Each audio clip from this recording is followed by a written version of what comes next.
Check. You know we back here again with another CasBar session. My name is Michael Wade, and today we're playing Marvel vs. Capcom Infinite with Raheem DeVaughn. Raheem DeVaughn, also known as the Love King of R&B, is a Grammy-nominated singer and songwriter. He is most known for his notable records, The Love Experience and Love Behind the Melody, with hits such as Woman and Customer. His new album, Decade of a Love King, is out now. And here's a little known fact. He's the cousin of singer Chrisette Michele. So let's get into the rules. Rule number 1, there are 3 fights. Rule number 2, if I win a fight, Raheem has to dig into the question block and pull out a gold coin and follow the prompts. If he wins, then he gets 15 seconds to plug exactly what he needs to. Rule number 3, we're taking no L's. It's Team Cassius, baby.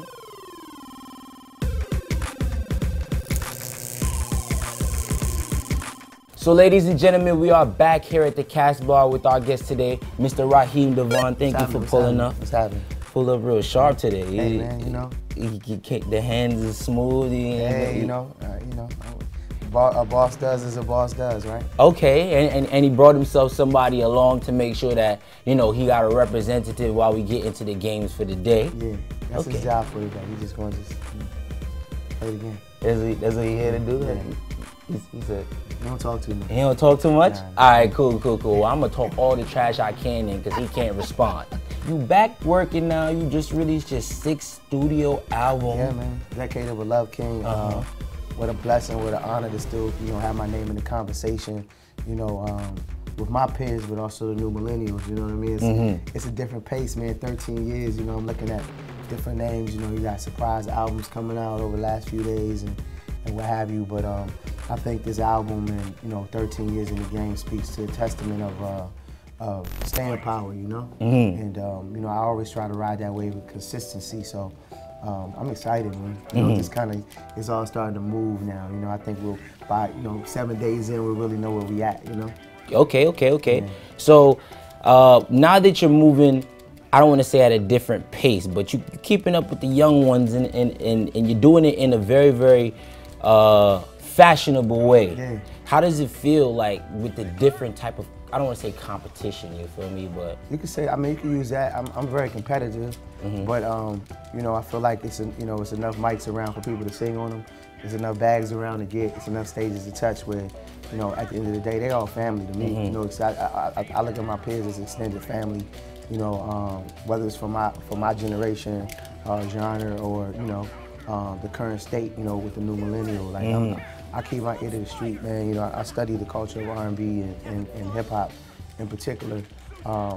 You know, I feel like I'm not only a student of it, but you know, at this point, young OG, you know what I mean, to kind of like set the mark for what, you know, staying power should be, or just good music, you know. Okay. So now, like, you're saying that you're keeping up with, I don't want to say younger dudes, but you started in this and females, yeah, the younger counterparts, I guess. Yeah. But you started pretty young yourself, in the DMV area. For sure. You was grinding. Tell me a little bit about how that hustle was back then. Oh, it was crazy, man. You know, I always kind of approached it as like a hip hop or rapper would do. You know, I was the first singing R&B soul cat to, you know, make mixtapes, you know what I mean? And that'll forever go down in history is that, you know, at the time, 50 had the streets on lock with the G-Unit movement. You know, Mike Jones was doing his thing in the South. Those two in particular were very like my motivation and the blueprint for making the mixtapes, you know what I mean? At one point, I even had, you know, I had the Nextel plan, the blowout plan with, get my number out on the mixtapes and the whole 9. So I just took those things that I thought were great, I guess you could say, marketing tools. That's exactly what it is. You know, that during that whole era, you know, Fifth and those guys, they would take the record and make it theirs. So I said, I can do that, but how I do it. You see the dub you got? That's why you don't bring people who can't. Let me dig deep, you see? You see me? Okay, we got a game challenge. So, unfortunately, this game challenge goes for him. So, your guy right here. I mean, you know, why we want to do again? We gonna do again because he might take an elbow. We gonna keep the game challenge. Okay. Yo, you gotta put the controller behind your back, bro. Play with it behind your back. Yeah, that's how you gotta play the next round. And you can choose another coin too. Raheem, thank you, man. You are reset. Ooh, reset button. All right, cool. So with the reset coin, it's a moment in your life that you wish you could hit reset on. You just wish it never happened. An embarrassing moment. Oh, you want to get deep? Yeah. I recently had to reset. I had to reset myself from like 35 years of what I thought was normalcy I was operating in terms of like understanding what it means to really become a man and have a real awakening. You know what I mean? And so I don't regret it. The only thing I regret is not having an awakening earlier in my life, because I probably would be a lot happier than I was in this current state, if that makes sense, you know? Yeah, that makes a lot of sense. But then resetting and rebooting is giving me an opportunity to get closer to God. It's giving me an opportunity to really self-evaluate, and in that process, I can now appreciate my music. It feels different. It sounds different, because I know too I can be that. I can have that same situation that I create for other people. I don't have regrets, you know, and I welcome failure. Failure breeds success. Is one of the ingredients that you need to be successful. It's one of those ingredients that you need to be iconic. You know, trial and error is necessary. Did you always know that? I mean, I can't say did you always know that you were going to be iconic, but were there ever moments where it was like, yo, this failure is really your hard one? You're talking about a decade of a Love King. Were there some days where it was like, yo, I don't want to be king? Yeah, definitely. I mean, some days I've had moments where, you know, you don't want to be Raheem DeVaughn, you know. You know, but God chose me as for this vessel with the gift of what it is that I do. You know what I mean? So, you know, I could still be brown bagging it at Giant, a Giant food, and there's nothing wrong with that. But you know, life is about having a dream and having a vision and willing it your way and working towards it. You know, the hustle, the ambition, the failure, the trial and error, that all builds character. You know. And I ain't gonna lie, you paying this dude a lot of good money, because he's behind the back and he still do what he gotta do. I don't know how this man even is still doing such a thing. Hey. But I mean, this is a classical game, man. This one dates way back. You say that kind of some of the things that you learned growing up is what you still implement today. You kind of were forced to grow up at an early age. Yeah. And whatnot. Like, what disciplines do you still have and hold dear to you that like you learned from being young? You feel me? Like, that you carry through today. Of course, your marketing, being your own brand, is a part of it. Yeah. But what else that makes Raheem DeVaugh's experience, the Love King's experience, unique? I think, you know, controlling your narrative, you know, understanding the perception of reality.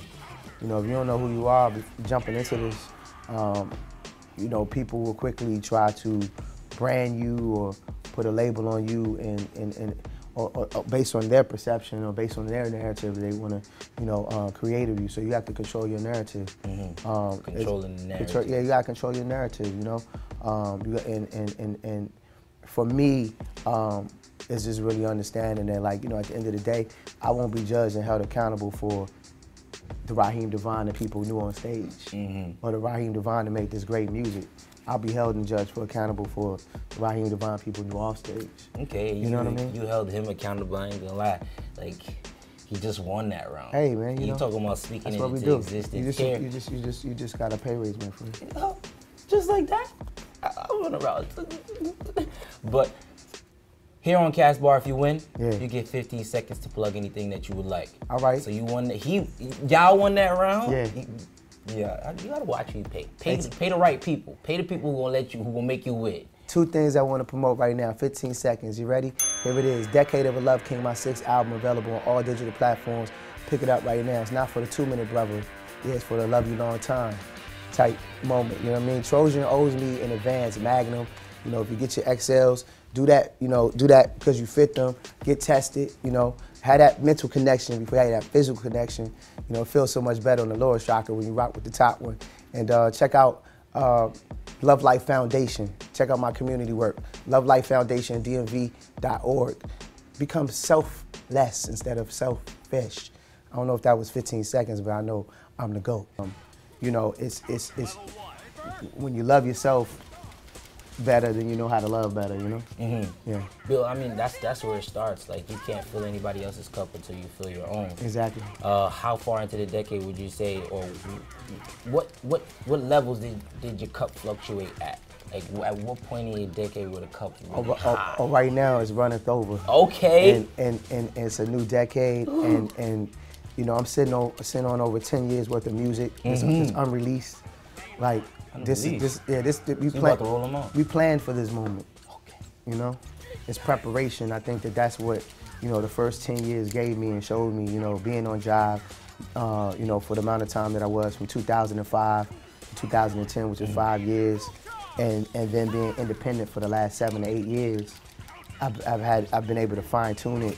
You know, it don't feel like I'm independent. It feel like we on a major right now, right? So, you know, it's but again, my philosophy in terms of like what I do, my day job and my night job, you know, as an R&B singer, soul singer, as a crooner, is nothing moves without the music. Although you gotta close out on a question, man, we gonna make sure you get a good gold coin on this one. Okay. So take your pick.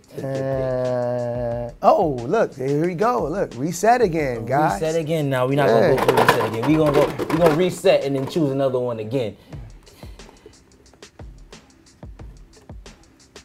Okay. Social media chat. I mean, am I supposed to be reading these comments? You could read. You could read something. You could read a little DM. You could read just, you know. Well, yeah. Well, so we got one sister. Your thighness says album day. Raheem DeVaughn. Been waiting for this. What a Friday. What a Friday. We got a lot of emojis, fires and flames. Raheem DeVaughn. I listened. It's worthy of being a classic. Love King of the Century is claimed forever. Okay, I need you to tell me the most outrageous emoji that you're seeing on the timeline. Oh, I'm seeing like the water drops. The little drips. That's the most outrageous emoji on the timeline right now. A lot of goats. A lot of goats. Hearts and crowns. Hearts and crowns. That's pretty much that's pretty much the vibe. For the Love King. That's the vibe right now. We appreciate you for coming out. Love. I hope that a young fella like me can learn a thing or two from you. Hey man, you make me feel old, man. What you mean? I'm a young fella too. I'm a young OG, man. You know? That's what I'm saying. That's more like it. That's the positive tone. Let me tell you something about a suit. Like, is there something about it? When you throw on the suit, they treat you different. I'm gonna try one. And you feel different, you know? Okay. Just try it, you know? You got anything else to say? Ain't that right? You want to recommend anybody to come up and try their luck at PS4 with us at the CasBar? Oh man, I'm calling out. I'm gonna call out two people I love. I'm gonna call out Chaz French, and I'm gonna call out Phil Ade. Ooh, that's we got two new possible contenders. We're gonna see if they're gonna accept. Raheem DeVaughn, CasBar. My name is Michael Wade. Thank you all. Love. Game over.